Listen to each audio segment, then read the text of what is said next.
টানা বৃষ্টি ও পাহাড়ি ঢলে ফেনীতে মুহুরী ও সিলোনিয়া নদীর বন্যা নিয়ন্ত্রণ বাঁধের ২১টি স্থান ভেঙে গেছে।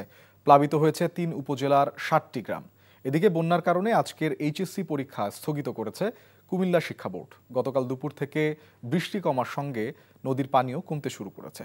৩ নদীর পানি বিপদসীমার নিচ দিয়ে প্রবাহিত হচ্ছে, তবে ভাঙন স্থান দিয়ে পানি প্রবেশ অব্যাহত থাকায় প্লাবিত হচ্ছে নিম্নাঞ্চল। তীব্র স্রোতে পানি প্রবেশ করেছে ছাগলনাইয়া উপজেলার বিভিন্ন গ্রামে। একাধিক সড়ক পানিতে তলিয়ে গিয়ে বন্ধ রয়েছে যান চলাচল। ভোগান্তিতে পড়েছেন ১০,০০০-এর বেশি মানুষ। এদিকে নোয়াখালীর বন্যা পরিস্থিতি স্থিতিশীল রয়েছে। জেলার ৯টি উপজেলায় বর্তমানে ৬৩,৮৬০ পরিবার পানিবন্দী হয়ে পড়েছে এবং দুর্গতদের জন্য আশ্রয়কেন্দ্র খোলা হয়েছে ৪৬৬টি।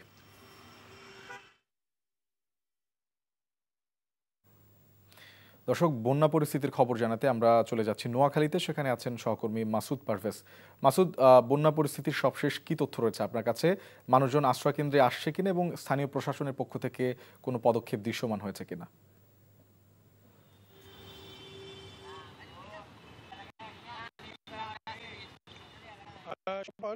আপনি অবশ্যই জানেন যে সাম্প্রতিককালের একটা বন্যা হয়ে গেল। সেই বন্যার রেশ কাটতে না কাটতে আরেকটা বন্যার পূর্বাভাস দেখা দিয়েছে। আমি আছি এখন নোয়াখালী জেলা স্কুল মাঠে, যেখানে জেলা স্কুল মাঠের মাঠ এবং স্কুলের আঙ্গিনায় পানিতে ভরপুর ছিল। লক্ষ্যে তারা স্কুল কর্তৃপক্ষ নোয়াখালীর সকল উপজেলা অর্থাৎ যেসব এলাকায় পানি নিমজ্জিত ছিল ওইসব এলাকায় দিবস পরীক্ষা স্থগিত করেছে। তো আমাকে আমরা জানতে পারছি যে নোয়াখালী ৯টি উপজেলায় বন্যা কবলিত এলাকাগুলোতে ৬৩,৮০০ পরিবারকে আশ্রয় দিয়েছে। তোর মধ্যে আশ্রয়কেন্দ্র খোলা হয়েছে ৬৬৭টি। এই তথ্য আমাদেরকে জানিয়েছেন নোয়াখালী জেলা প্রশাসক খন্দকার ইশতিয়াক আহমেদের নেতৃত্বে একটা সভা হয়েছিল গতকালকে রাত্রে। আর আমরা আরেকটা বিষয় আপনাদেরকে জানিয়ে রাখি যে বর্তমানে এসএসসি অর্থাৎ মেট্রিক পরীক্ষার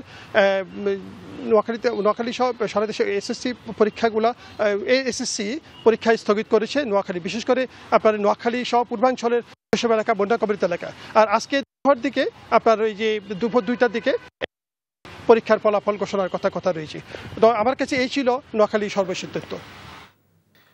চলতি বছরের এসএসসি ও সমমানের পরীক্ষায় ফল প্রকাশিত হবে আজ দুপুর ২টা থেকে। যে কোনো মোবাইলে SMS শিক্ষা বোর্ডগুলোর ওয়েবসাইট এবং নিজ নিজ শিক্ষা প্রতিষ্ঠানের মাধ্যমে ফল জানতে পারবে শিক্ষার্থীরা। এই ফল প্রকাশের মাধ্যমে এসএসসি ও সমমানের পরীক্ষায় অংশ নেওয়া ১৯ লাখ পরীক্ষার্থীর অপেক্ষার অবসান হবে। এবছর আগের মতো ফলাফল প্রকাশের কোনো আনুষ্ঠানিকতা থাকছে না, তবে আন্তঃশিক্ষা বোর্ডের পক্ষ থেকে দুপুর ২টায় ঢাকা শিক্ষা বোর্ডের সম্মেলন কক্ষে সাংবাদিকদের কাছে ফলাফলের বিস্তারিত তুলে ধরা হবে। শিক্ষা উপদেষ্টা ডক্টর CR আবরার গতকাল জানিয়েছেন ২ মাসের কম সময়ের মধ্যেই সব বোর্ডের ফলাফল প্রকাশিত হচ্ছে। এবার সব বোর্ড নিজেদের মতো করে ফল প্রকাশ করবে বলেও জানান তিনি। জুলাই আগস্ট হত্যায় মানবতাবিরোধী অপরাধের অভিযোগে সাবেক প্রধানমন্ত্রী শেখ হাসিনা, সাবেক স্বরাষ্ট্রমন্ত্রী আসাদুজ্জামান খান কামাল ও আইজিপি চৌধুরী আবদুল্লাহ আল মামুনের বিরুদ্ধে অভিযোগ গঠনের বিষয়ে আদেশ দেওয়া হবে আজ। এ বিষয়ে বিস্তারিত জানতে যাচ্ছে আন্তর্জাতিক অপরাধ ট্রাইব্যুনালে। সেখানে আছেন স্পেশাল করেসপন্ডেন্ট হাসান জাবেদ। জাবেদ, কখন নাগাদ আদেশ হতে পারে, এ বিষয়ে কি তথ্য রয়েছে আপনার কাছে?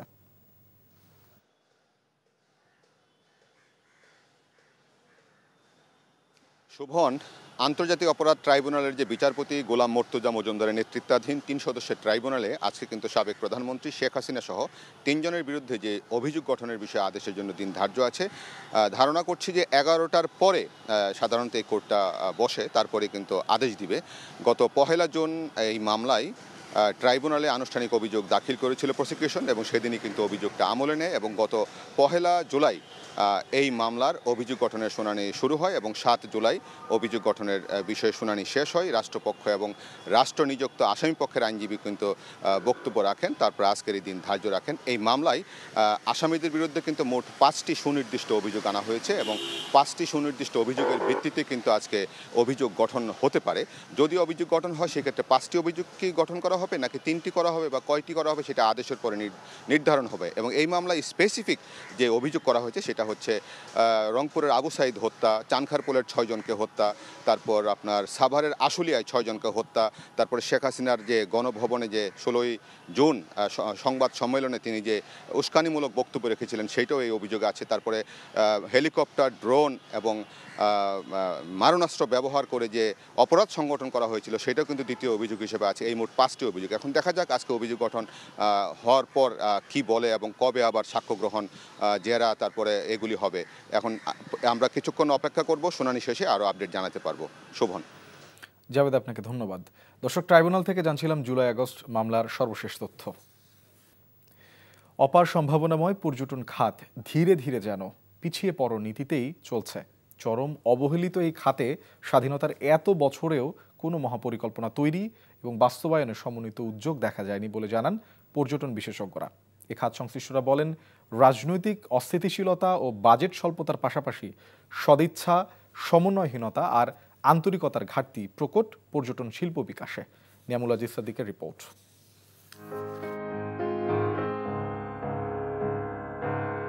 পৃথিবীর বৃহত্তম অপরিকল্পিত সমুদ্র সৈকতের মালিক বাংলাদেশ। দেশের উপচে পড়া পর্যটকদের ভিড়ে কালেভদ্রে বিদেশি পর্যটক আসেন এখানে। অপরিকল্পিত স্থাপনায় পর্যটন ব্যবসার প্রায় পুরোটাই বেসরকারি খাতের নিয়ন্ত্রণে। বিদেশিদের জন্য নেই বিশেষ জোন, নেই বিনোদনের জন্য আন্তর্জাতিক মানের রাইড, স্যানিটেশন ব্যবস্থা ও খাবার পানির সরবরাহ। প্রপার মার্কেটিং বিদেশে করতে পারিনি।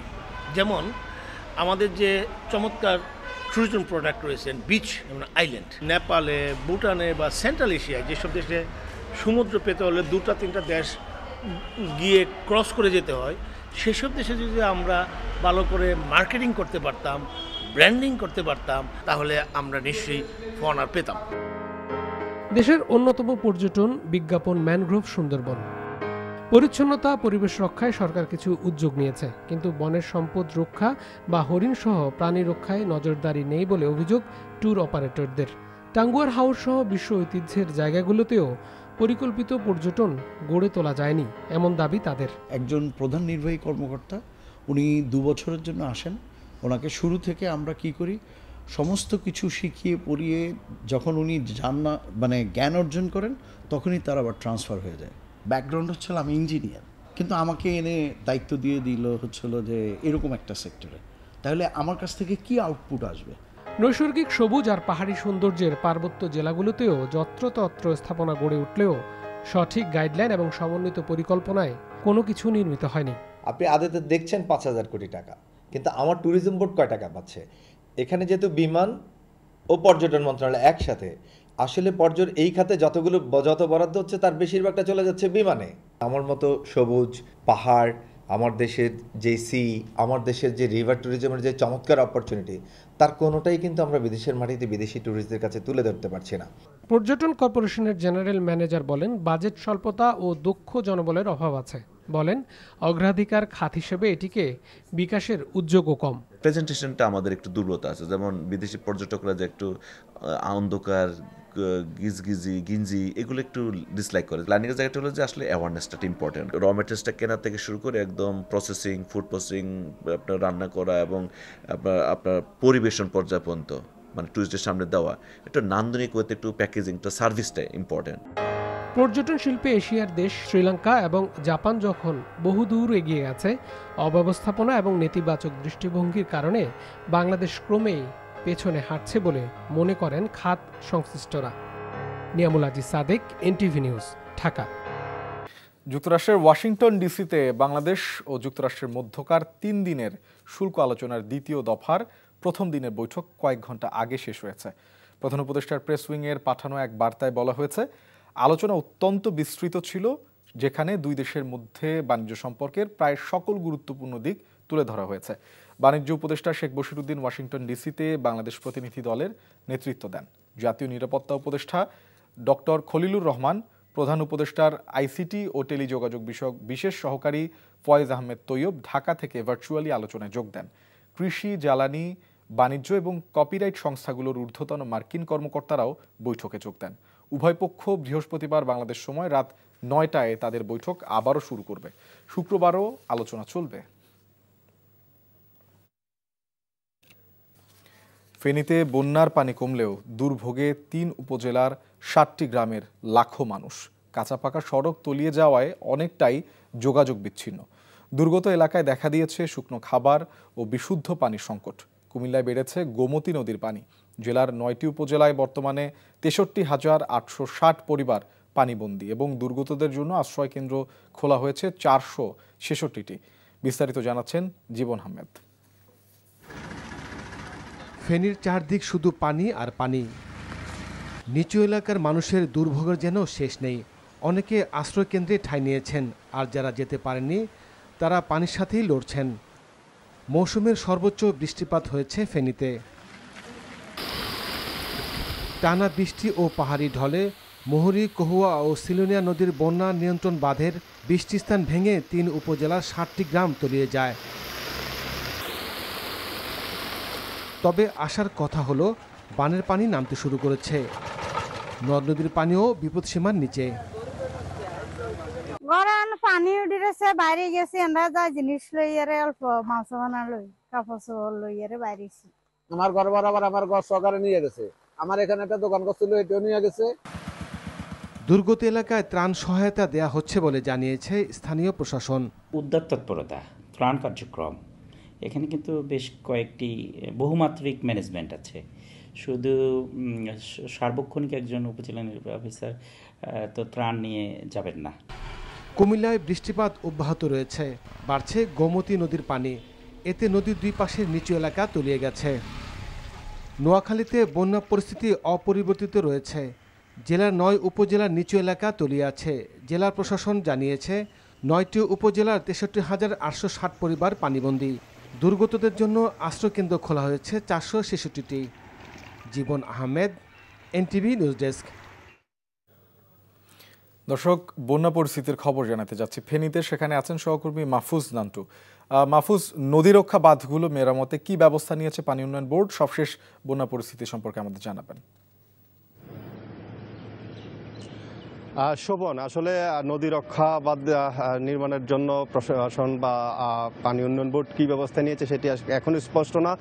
কেন নয়, গত কয়েক বছর ধরে আসলে ফেনীর যে 3টি নদী রয়েছে, সিলোনিয়া, কুহুয়া এবং যে গত পরশুদিন রাতে যেটা হলো মুহুরী নদীর যে 15টি স্থানে ভাঙলো, সেই 3টি নদী রক্ষা বাঁধের জন্য আসলে তেমন উল্লেখযোগ্য কোনো পদক্ষেপ কিন্তু আসলে এখন পর্যন্ত লক্ষ্য করা যায়নি। কারণ নদীর পাড়ের বাসিন্দা এবং ফেনীর যে 3 উপজেলা প্লাবিত হয়েছে, সেই 3 উপজেলার মধ্যে রয়েছে ফুলগাজী, পশুরাম এবং যেই 3টি উপজেলা নদী ভাঙনের শিকার হয়েছে, সেই 3টি উপজেলার কিন্তু আমরা দেখেছি যে এখন পর্যন্ত তাদের একটাই দাবি ছিল যে গত কয়েক বছর ধরে তারা কর্তৃপক্ষকে বলছিলেন যেন বাঁধ রক্ষা করে, কিন্তু আসলে বাঁধ রক্ষার সেই পদক্ষেপ কিন্তু দেখা যায়নি। পাশাপাশি এই থাকার কারণে কিন্তু গতকাল থেকেই কিন্তু ছাগলনাইয়ার 15টি গ্রাম কিন্তু প্লাবিত হয়েছে। সব মিলিয়ে বলা যায় যে ফেনীর আসলে বন্যা পরিস্থিতি একদম ভয়াবহ অবস্থা।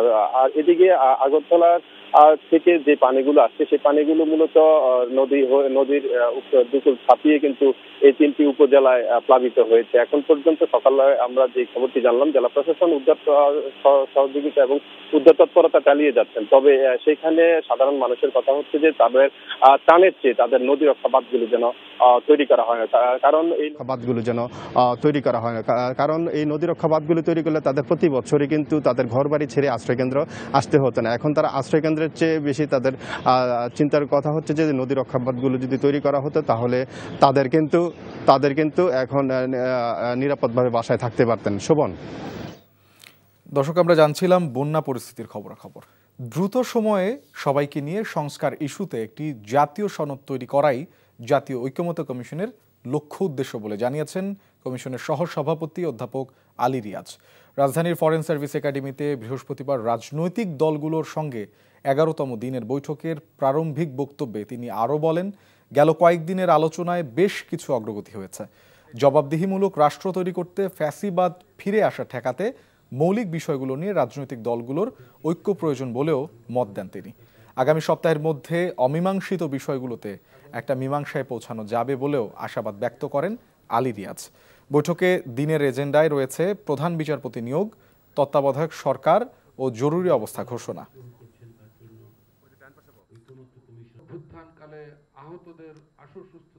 আমরা একটা জবাবদিহিমূলক রাষ্ট্রের কথা বলছি, আমরা যাতে করে ক্ষমতায় এককেন্দ্রীকরণ না হয় সেটার কথা বলছি, নাগরিকদের অধিকার সুরক্ষার কথা বলছি, বিচার বিভাগের স্বাধীনতার কথা বলছি, এবং প্রাতিষ্ঠানিকভাবে যেন এমন ব্যবস্থা তৈরি করা যায় যা কোনো অবস্থাতেই এদেশে আবার কোনো ফ্যাসিবাদী শাসন তৈরি করতে না পারে সেটা নিশ্চিত করা। জুলাই আগস্ট হত্যায় মানবতা বিরোধী অপরাধের অভিযোগে সাবেক প্রধানমন্ত্রী শেখ হাসিনা, সাবেক স্বরাষ্ট্রমন্ত্রী আসাদুজ্জামান খান কামাল ও আইজিপি চৌধুরী আবদুল্লাহ আল মামুনের বিরুদ্ধে অভিযোগ গঠনের বিষয়ে আদেশ দেওয়া হয়েছে। এ বিষয়ে বিস্তারিত জানাতে যাচ্ছে আন্তর্জাতিক অপরাধ ট্রাইব্যুনালে। সেখানে আছেন স্পেশাল করেসপন্ডেন্ট হাসান জাবেদ। জাবেদ, আদেশের বিষয়ে কি তথ্য আছে, আর রংপুরে আবু সাইদ হত্যা মামলার শুনানির বিষয়ে কি তথ্য আছে আপনার কাছে?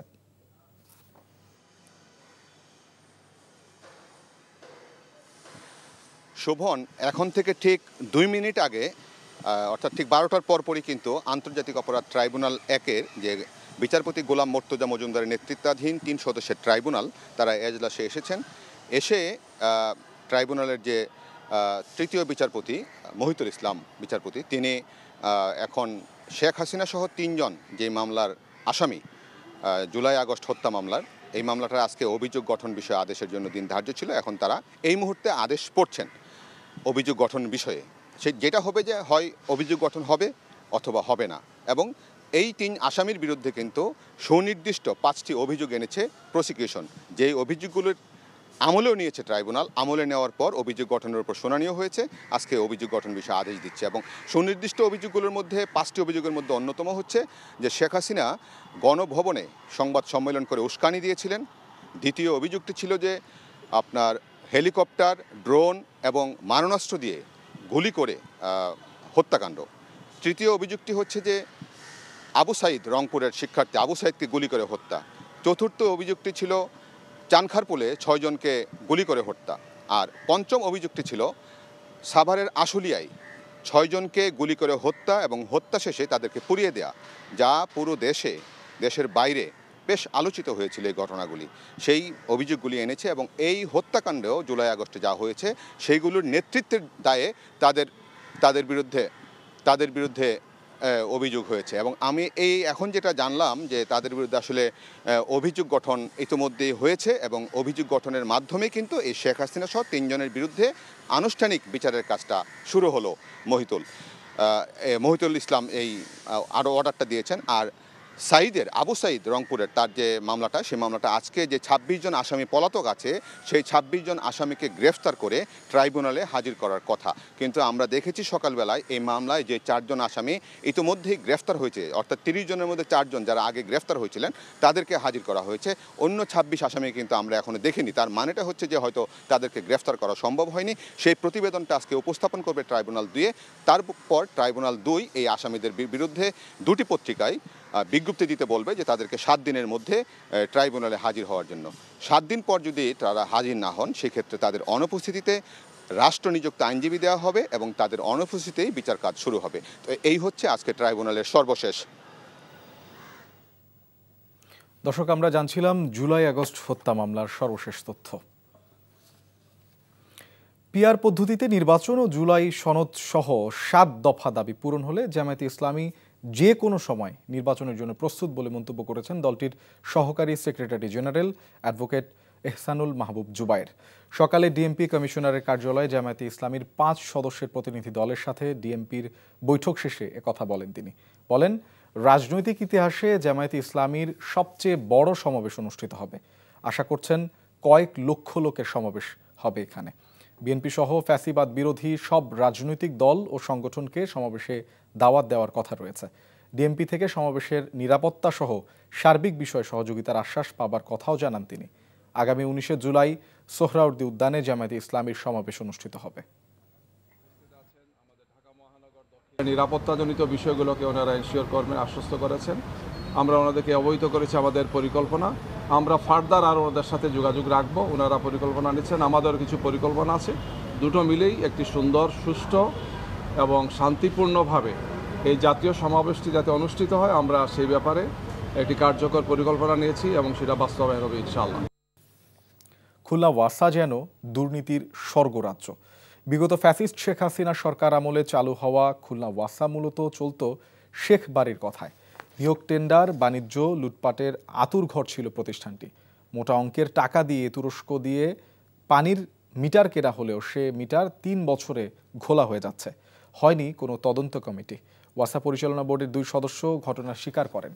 আজিজুল ইসলামের ক্যামেরায় খুলনা থেকে মোহাম্মদ আবু তৈয়বের অনুসন্ধানী প্রতিবেদন। খুলনার কোনো কিছুই বাদ যায়নি শেখ বাড়ি থেকে।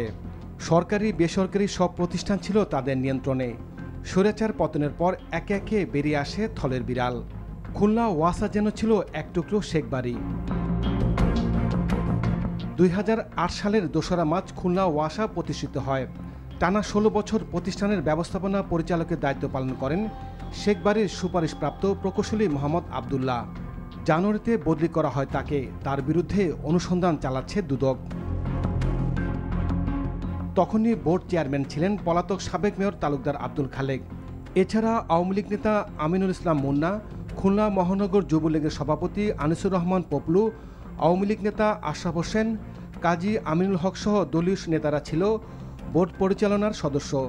ওয়াসা নয় যেন দলীয় কার্যালয়। ওয়াসা যারা দায়িত্বে ছিলেন, এমডি সহ অনেকেই সেখানে দুর্নীতি, এবং দুর্নীতির কারণে খুলনাবাসী সঠিকভাবে পানি পায় না।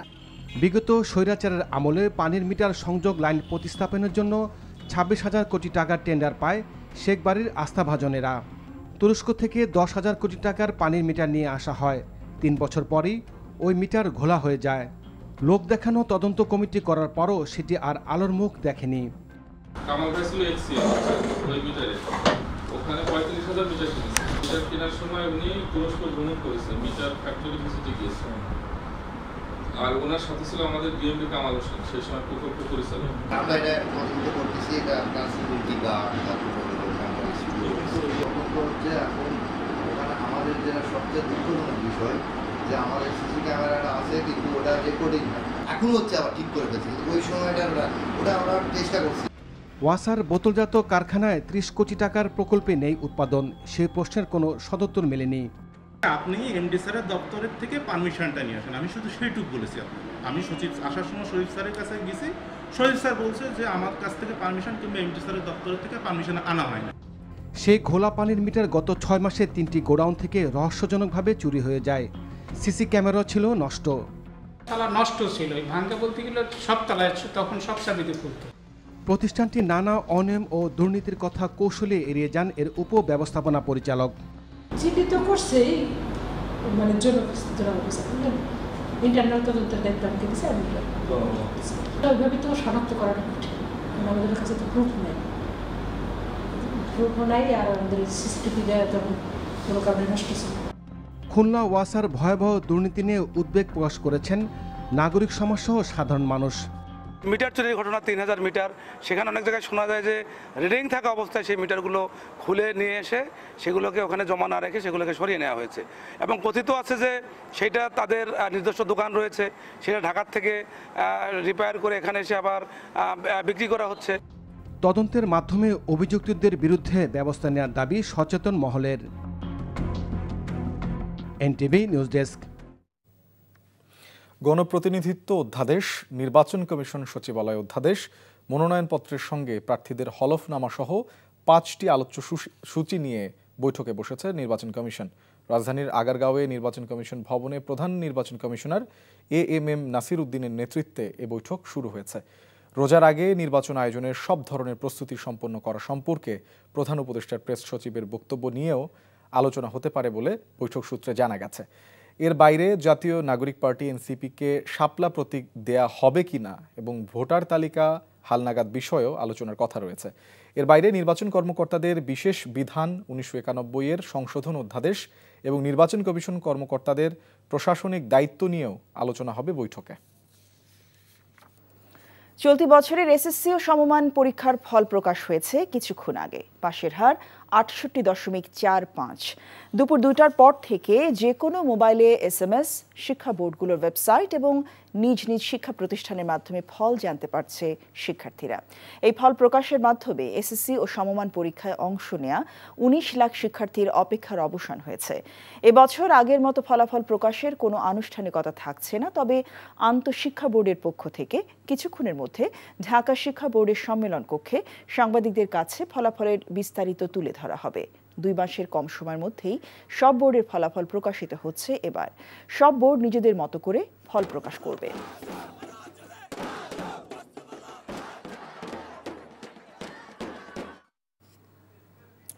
রাজধানী ভিকারুন্নিসা স্কুল অ্যান্ড কলেজে আছেন আমাদের সহকর্মী ইফতেখার রেজা। সরাসরি যুক্ত হচ্ছি তার সঙ্গে। রেজা, এসএসসির ফলাফল প্রকাশের কি খবর আছে আপনার কাছে এবং শিক্ষার্থী এবং অভিভাবকরা কি বলছেন?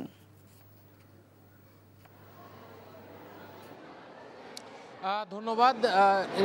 ঠিক দুপুর 2টার দিকেই রেজাল্ট প্রকাশ হওয়ার কথা ছিল বা ফলাফল প্রকাশ হওয়ার কথা ছিল। সেই দুপুর 2টার আগে থেকেই যারা পরীক্ষার্থী এবং অভিভাবক রয়েছেন তারা বিভিন্ন শিক্ষা প্রতিষ্ঠানে এবং বিশেষ করে আমি যেখানে অবস্থান করছি ভিকারুন্নিসা নুন স্কুল প্রাঙ্গণে এবং স্কুলের অভ্যন্তরে অভিভাবকরা আগ্রহ নিয়ে অপেক্ষা করছেন যে তাদের সন্তানদের যে ফলাফলের জানার যে বিষয়টি সে বিষয়টি জানার জন্য। এবং ইতিমধ্যে আমরা জানতে পেরেছি যে মোট শিক্ষা বোর্ডগুলো যে রয়েছে বাংলাদেশে সেই শিক্ষা বোর্ডগুলোতে কোন বোর্ডে কেমন পাশের হার আমি আপনাকে আপনার মাধ্যমে যদি দর্শকদের জানাতে চাই, সেক্ষেত্রে ঢাকাতে 67.51% পাশের হার এবং রাজশাহীতে 77.63, কুমিল্লায় 63.60, যশোরে 73.69, চট্টগ্রামে 72.07, বরিশালে 56.38 এবং এর সাথে আমি আপনাকে আরও জানিয়ে রাখতে চাই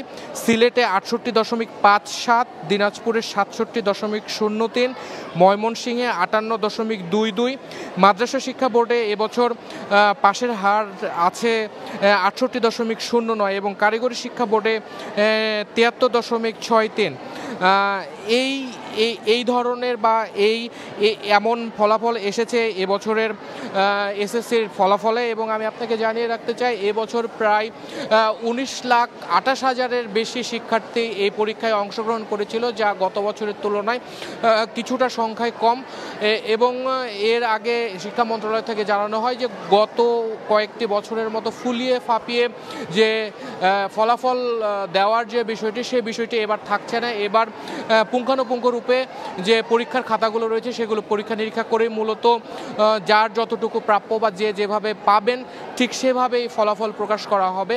এবং ভিকারুন্নিসা নুন স্কুলে আমরা অবস্থান করছি। এই স্কুলের যে কর্তৃপক্ষ বা যারা অধ্যক্ষ রয়েছেন তারা প্রস্তুতি নিচ্ছেন, হয়তো কিছুক্ষণের মধ্যে এই শিক্ষা প্রতিষ্ঠানের ফলাফল প্রকাশ করবে। তো এই ছিল সর্বশেষ তথ্য। দর্শক, জানছিলাম এসএসসি পরীক্ষার ফল প্রকাশের খবর। দর্শক, ঢাকা শিক্ষা মন্ত্রণালয় থেকে ব্রিফিং চলছে, আমরা সরাসরি চলে যাচ্ছি সেখানে।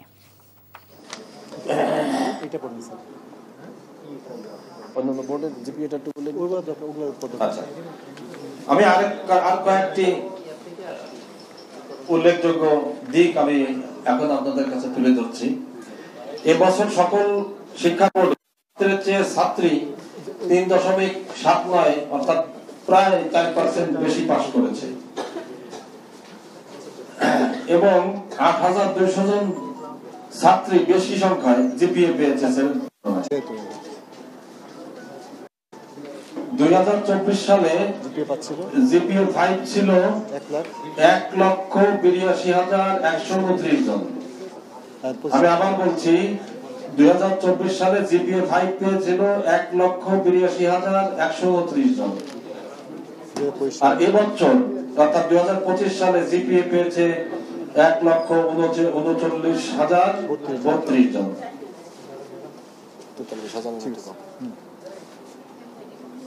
2024 সালে পাশের হার ছিল গড় পাশের হার ছিল 83.04, এবছর পাশের হার 68.45। মোট প্রতিষ্ঠান বেড়েছেন 227টি, মোট কেন্দ্র কমেছে 85টা। এই ছিল আমাদের বিদেশ কেন্দ্রে আছে আমাদের কয়েকটি 8টি বিদেশে আমাদের বিদেশি কেন্দ্র আছে, সেখানে আমাদের ফরেন মিশন গুলোতে যারা চাকরি করেন তাদের সন্তানেরা ওই সকল বিদেশি কেন্দ্রে বিদেশি স্কুল আছে সেখানে পড়ালেখা করেন এবং তাদের পরীক্ষা ওখানে বসে তার দেওয়ার ব্যবস্থা এখানে ঢাকা বোর্ডের আন্ডারে করে ব্যবস্থা করে দিই। পরীক্ষা প্রশ্ন খাতা উত্তরপত্র একটু দূরে আমাদের সেই পরিমাণের ব্যবস্থা আছে কূটনৈতিক চ্যানেলে। সেই বিদেশি কেন্দ্রে 8টি কেন্দ্রের পরীক্ষার্থীর সংখ্যা ছিল 427 জন, উত্তীর্ণ হয়েছে 373 জন, অনুত্তীর্ণ হয়েছে মাত্র 54 জন। পাশের শতকরা হার এখানে বেশি 87.35%, এবং একটি প্রতিষ্ঠান আছে সেটি 100% উত্তীর্ণ হয়েছে। দর্শক, শিক্ষা মন্ত্রণালয় থেকে জানছিলাম এসএসসি পরীক্ষার ফলাফল সংক্রান্ত ব্রিফিং এর অংশবিশেষ। জুলাই আগস্ট হত্যায় ক্ষমতাচ্যুত সাবেক প্রধানমন্ত্রী শেখ হাসিনা, সাবেক স্বরাষ্ট্রমন্ত্রী আসাদুজ্জামান খান কামাল এবং সাবেক আইজিপি চৌধুরী আব্দুল্লাহ আল মামুনের বিরুদ্ধে অভিযোগ গঠন করেছে আন্তর্জাতিক অপরাধ ট্রাইব্যুনাল।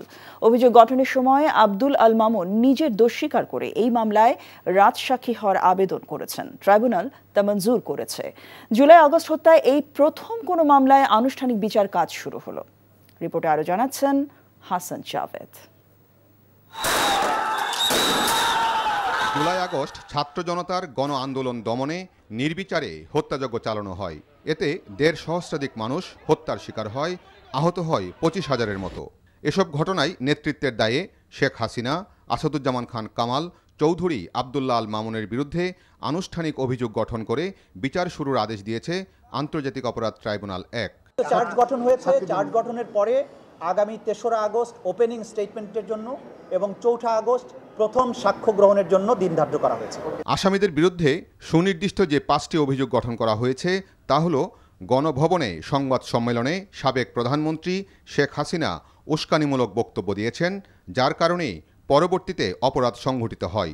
হেলিকপ্টার, ড্রোন ও মারণাস্ত্র দিয়ে হত্যাকাণ্ড ঘটানো, রংপুরের বেগম রোকেয়া বিশ্ববিদ্যালয়ের শিক্ষার্থী আবু সাইদকে হত্যা, চানখারপুলে শিক্ষার্থী আনাসসহ 6 জনকে হত্যা, আশুলিয়ায় 6 জনকে হত্যা শেষে পেট্রোল ঢেলে আগুন দিয়ে পুড়িয়ে দেয়া। এসব অভিযোগ গঠনের সময় উপস্থিত আসামি চৌধুরী আব্দুল্লাহ আল মামুনকে দোষী না নির্দোষ জিজ্ঞাসা করা হলে তিনি দোষ স্বীকার করে নিজেই সাক্ষী হওয়ার কথা জানান। আদালত তাকে জিজ্ঞাসা করেন তিনি তাকে যে অভিযুক্ত করা আছে সেই ব্যাপারে তার বক্তব্য কি।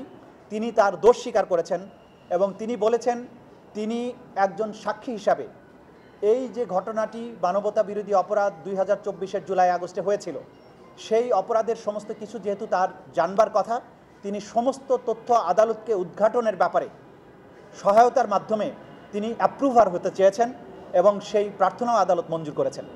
সুতরাং তিনি পরবর্তীতে এই আদালতের সুবিধাজনক সময়ে তার বক্তব্য উপস্থাপনের মাধ্যমে আদালতকে প্রকৃত ঘটনা এবং অপরাধ কারা তাদের মাধ্যমে কিভাবে সংগঠিত হয়েছিল সেই তথ্য উদ্ঘাটনে সাহায্য করবে।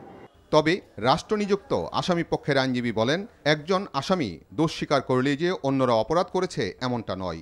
তবে তিনি যুক্তিতর্কের মাধ্যমে আসামিদের খালাস করার কথা জানান। তার ভিতরে হয়তো কোনো রকমের অপরাধ থাকতে পারে তার ব্যক্তিগতভাবে, অন্য আসামিদের তো দোষ নাও থাকতে পারে। অতএব এর দ্বারা কীভাবে বুঝবো যে যিনি দোষ স্বীকার করেছেন সেই জন্য অন্যরাও সবাই দোষী, এটা বলা যাবে না। জুলাই আগস্ট হত্যায় এই প্রথম কোনো মামলায় আনুষ্ঠানিক অভিযোগ গঠনের মধ্য দিয়ে বিচার কাজ শুরু হলো, যেখানে শেখ হাসিনা, আসাদুজ্জামান খান কামাল ও চৌধুরী আব্দুল্লাহ আল মামুনের বিরুদ্ধে সুনির্দিষ্ট 5টি অভিযোগ গঠন করা হয়েছে। এখন সাক্ষ্য জেরা, যুক্তি, পাল্টা যুক্তির মাধ্যমেই নির্ধারিত হবে আসামিরা এইসব অপরাধ সংগঠিত করেছেন কে। বন্যা পরিস্থিতির খবর জানতে যাচ্ছি ফেনীতে। সেখানে আছেন সহকর্মী মাহফুজ নান্টু। মাহফুজ, বন্যার্তদের সহায়তা এবং ত্রাণ তৎপরতার কি খবর আছে আপনার কাছে, আমাদেরকে জানাবেন।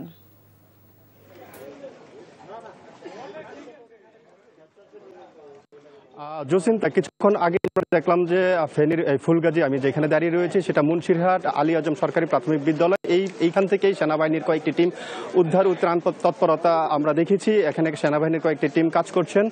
আপনাকে যে বিষয়টা আগে জানিয়ে রাখতে চাই যে ফেনীর 3টি উপজেলার ফুলগাজী, ছাগলনাইয়া এবং পরশুরাম, এই 3টি উপজেলার অন্তত 1.5 লক্ষাধিক মানুষ পানিবন্দী বন্যাক্রান্ত রয়েছেন। পাশাপাশি আমরা আরও একটি যে বিষয় জানিয়ে যাই যে আলী আজম প্রাথমিক বিদ্যালয়ের যে কেন্দ্রটি দেখা যাচ্ছে এটি আশ্রয় কেন্দ্র হিসেবে এখানে প্রশাসন রেখেছেন। পাশাপাশি এইখানে 5 শতাধিক পরিবারের মধ্যে 5 শতাধিক পরিবারের এখানে আশ্রয় নিয়েছেন এবং তারা এখানে ত্রাণ তৎপরতা শুরু করেছেন প্রশাসন থেকে। আর এই মুহূর্তে আসলে ফেনীর যে সিলোনিয়া, মুহুরী এবং কুহুয়া এই 3টি নদীর পানি কিন্তু বিপদসীমার নিচে দিয়ে এখন হচ্ছে, যার ফলে নদীর পানি এখন লোকালয়ে প্রবেশ করছে। সকালে যেই বিষয়টি আপনাদেরকে একটু জানিয়ে রাখতে চাই সেটা হচ্ছে যে ছাগলনাইয়ার 20টি গ্রাম কিন্তু নতুন করে প্লাবিত হয়েছে।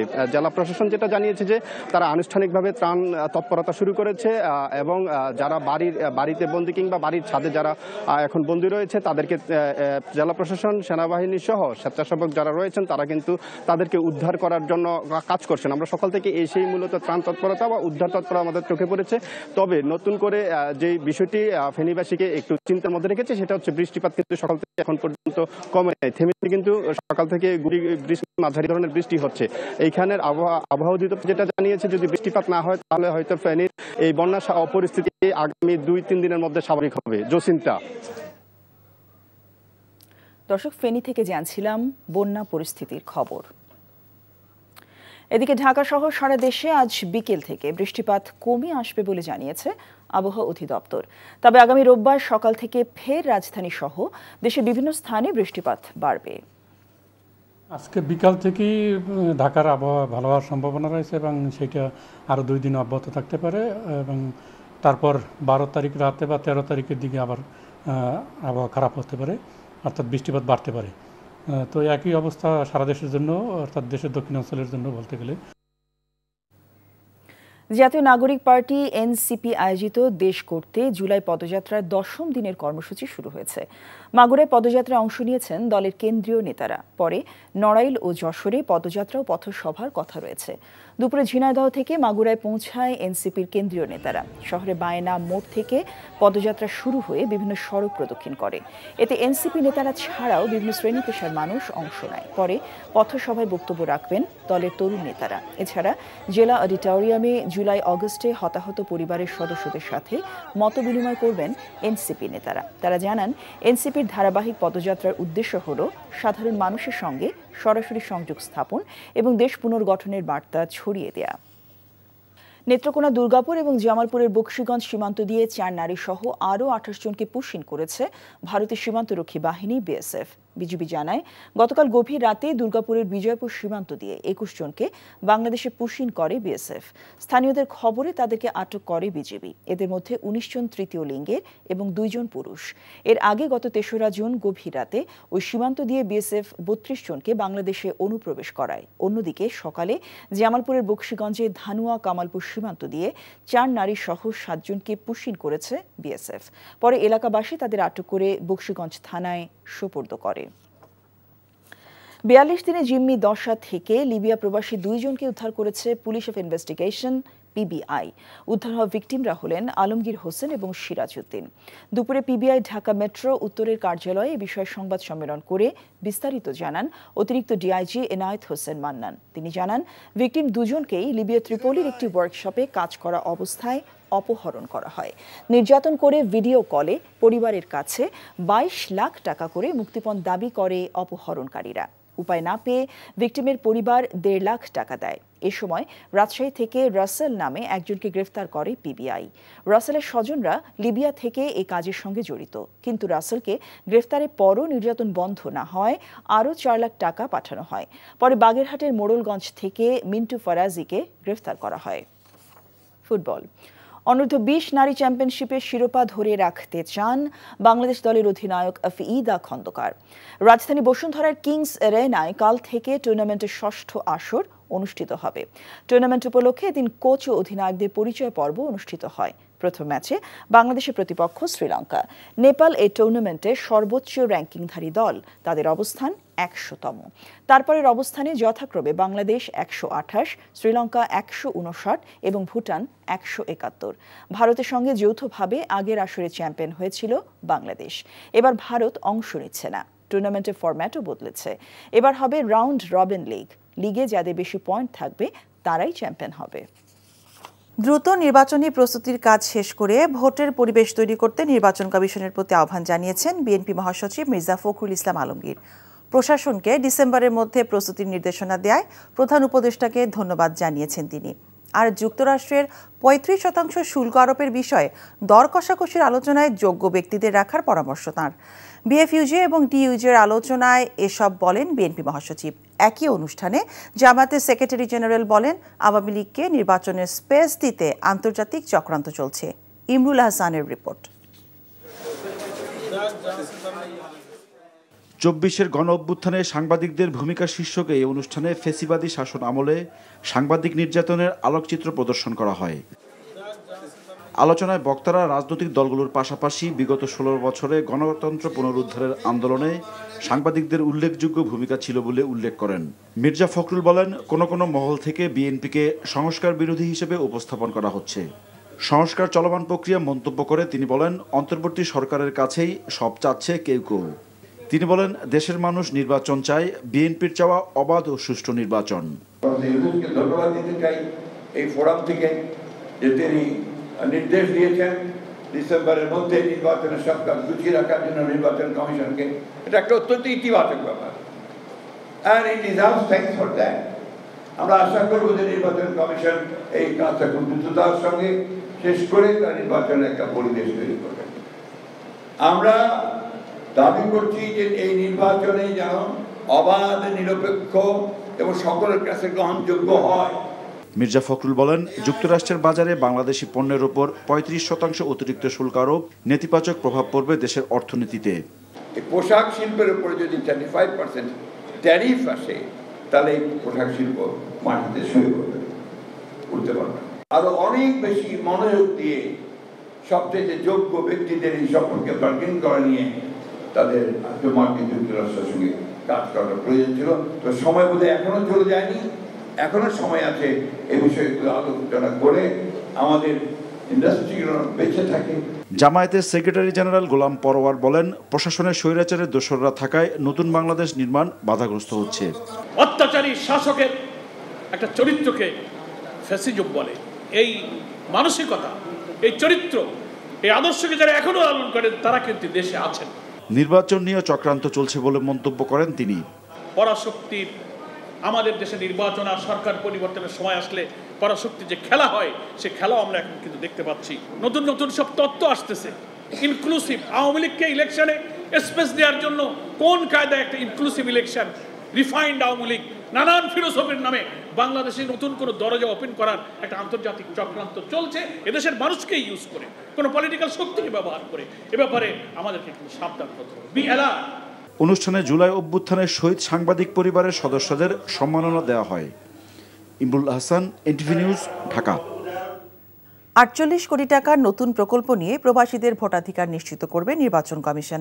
জনপ্রতি ৭০০ টাকা খরচ করে ১ মাস আগেই এসব ব্যালট পৌঁছবে প্রবাসীদের হাতে। রাজধানীর আগারগাঁওয়ে নির্বাচন কমিশন ভবনে এ তথ্য দেন এএমএম নাসিরউদ্দিন। আমাদের পোস্টাল ব্যালটেও কিন্তু কিছু চ্যালেঞ্জ আছে। সম্ভাব্য ওয়েস্টেজ রেট, ব্যালট পাঠালাম কিন্তু সেই ব্যালট ভোট হয়ে ফেরত আসলো না, আর কিছু কিছু ফেরত আসলো সময় অতিবাহিত হয়ে যাওয়ার পরে, তার মানে এটা আর কাউন্ট হলো না। একটা পোস্টাল ব্যালট ডাক বিভাগের মাধ্যমে যদি আমরা করতে যাই, আমরা ডিজি ডাকের সাথেও আমি পার্সোনালি মিটিং করেছি, এখানে আমাকে রাফ যেটা ধারণা দেওয়া হয়েছে অন অ্যান এভারেজ ৭০০ টাকা লাগবে। জুলাই ঘোষণাপত্র রাষ্ট্রীয়ভাবে স্বীকৃতি পাওয়ার যোগ্য, তবে সংবিধানে অন্তর্ভুক্তি নয়। এটিকে চতুর্থ তফসিলে রাখা যেতে পারে বলে মত বিএনপির। অন্যদিকে এনসিপি বলছে এর সাংবিধানিক স্বীকৃতি দিয়ে রাষ্ট্র পরিচালনায় মূলনীতি হিসেবে অন্তর্ভুক্ত করতে হবে।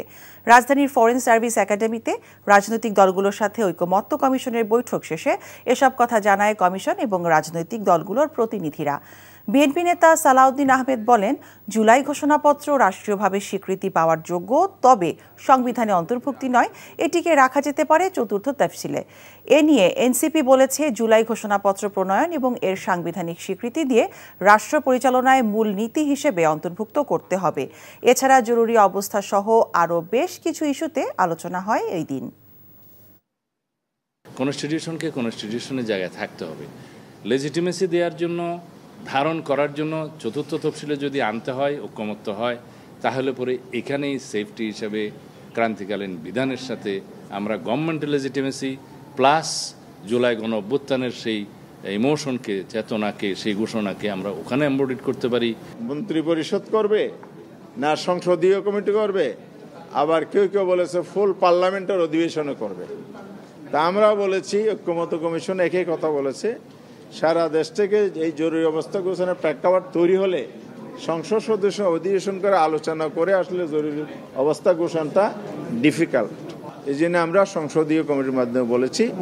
প্রধান বিচারপতির নিয়োগের বিষয়ে রাজনৈতিক দলগুলো নীতিগতভাবে একমত হয়েছে যে একটা আইনের ভিতর দিয়ে, সাংবিধানিক একটা বাধ্যবাধকতার মধ্য দিয়ে যেন প্রধান বিচারপতি নিয়োগের জায়গায় একটা বিধান তৈরি করা হয়। রাষ্ট্র পরিচালনার মূলনীতির জায়গায় জুলাই ঘোষণাপত্রের সাংবিধানিক স্বীকৃতি এবং কার্যকারিতা নিশ্চিত করতে হবে। ফেনীতে বন্যার পানি কমলেও দুর্ভোগে ৩ উপজেলার ৬১ গ্রামের লাখো মানুষ। কাঁচা পাকা সড়ক তলিয়ে যাওয়ায় অনেকটা যোগাযোগ বিচ্ছিন্ন। সেনাবাহিনীর পাশাপাশি বিজিবি এবং পুলিশ সদস্যরা ত্রাণ সহায়তা পৌঁছে দিচ্ছেন। কুমিল্লায় বেড়েছে গোমতী নদীর পানি। নোয়াখালীর ৯টি উপজেলায় বর্তমানে ৬৩,৮৬০ পরিবার পানিবন্দী। বিস্তারিত আহমেদ শরীফের ডেস্ক রিপোর্টে।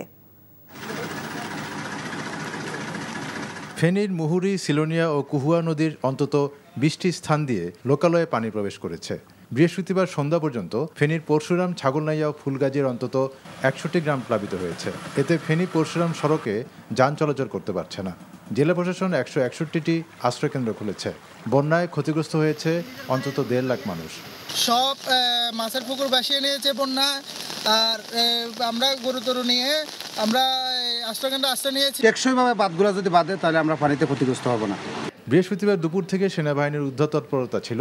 সেনাবাহিনীর পাশাপাশি বিজিবি ও পুলিশ সদস্যরাও বন্যায় নিমজ্জিত বাড়িঘরে গিয়ে ত্রাণ সহায়তা পৌঁছে দিয়েছে। ফেনী পানি উন্নয়ন বোর্ড বলছে, এখন ৩টি নদীর পানি বিপদসীমার নিচ দিয়ে প্রবাহিত হচ্ছে। তবে নদীর পানি লোকালয়ে প্রবেশ করে তলিয়ে যাচ্ছে বাড়িঘর, দোকানপাট। এই মুহূর্তে শুকনো খাবারের পাশাপাশি বন্যার্তদের জন্য জ্বর, সর্দি ও ঠান্ডাজনিত রোগের ওষুধ প্রয়োজন। কুমিল্লায় বৃষ্টিপাত অব্যাহত রয়েছে, বাড়ছে গোমতী নদীর পানি।